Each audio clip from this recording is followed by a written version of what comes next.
You may have heard it said that the mortise and tenon is the fundamental joint in the woodworking. And although you can easily make an argument to back up this statement, it might be a bit simplistic. The mortise and tenon isn't just one joint, but a whole family of joints. There are certainly a dozen or more variations of the mortise and tenon that are each designed to fit a particular structural or aesthetic need.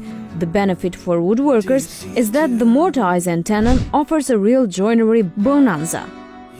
The catch is that when designing and building a project, you have to decide which type of mortise and tenon is the best choice for meeting a particular goal. But this doesn't have to be a difficult decision. One of a handful of common variations of the mortise and tenon will fill the need on almost any project. When you familiarize yourself with the strengths of each type, you will be able to call on the right joint. The simplest form of mortise and tenon is shown above.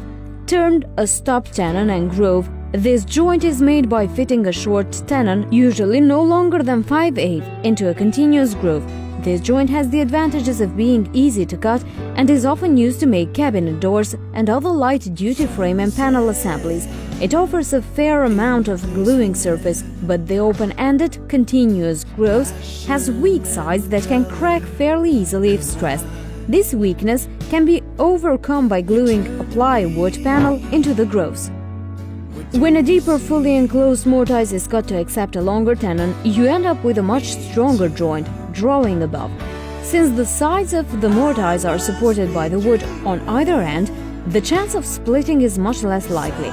Greater gluing surface is another benefit. This is a good choice for joints that will be put under stress, such as a rail to leg or stretcher to leg joint of a chair or table. The tenon can be made with shoulders cut on all four edges, as shown, or just the two long edges. A two-shoulder tenon has the advantages of being easier and quicker to make. A four-shoulder tenon has greater raking resistance and ensures that any gaps between the ends of the mortise and the tenon will be hidden. When a tenon is cut back or notched along one edge, the resulting short stub is referred to as a haunch, drawing above. This type of mortise and tenon joint is commonly used in making heavy-duty frame and panel assemblies. The obvious benefit here is that the haunch fills the end of the groove.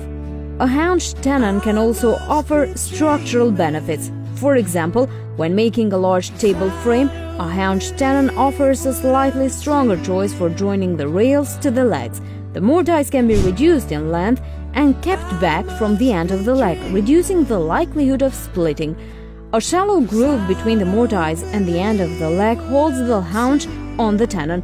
This arrangement creates a continuous gluing surface and also provides a mechanical connection that keeps the rail from twisting out of alignment.